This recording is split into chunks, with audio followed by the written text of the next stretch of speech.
মেনে নিবে না। চলো আমরা এই স্টেশন দিয়ে পালাই যাই। তোমার মাথার ব্রেন কি হাঁটুতে নাকি? এই সময় কি পালায় যাওয়া সম্ভব? তোমার কাছে কি আমাদের এতদিনের সম্পর্কের কোনো মূল্যই নেই? না, আসলে দেখতেছি তোমার ব্রেন হাঁটুতে। একদম সঠিক বলেছো ব্রাদার। মেয়েদের বুদ্ধি সবসময় হাঁটুতেই থাকে, ওদের মাথায় মূলত কোনো বুদ্ধি নেই। আর বুদ্ধিমান সবসময় কে হয়?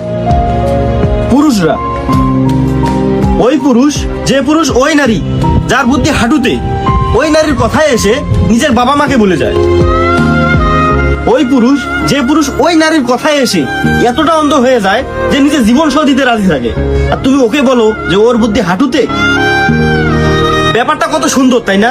আমরা এই ডায়লগটা দেওয়ার আগে একবারও চিন্তা করি না যে আমরা এই পৃথিবীতে যত বেশি লেখাপড়া করে থাকি না কেন, যতই শিক্ষিত হয়ে থাকি না কেন, আর যতই মডার্ন হয়ে থাকি না কেন, আমাদের প্রথম টিচার কিন্তু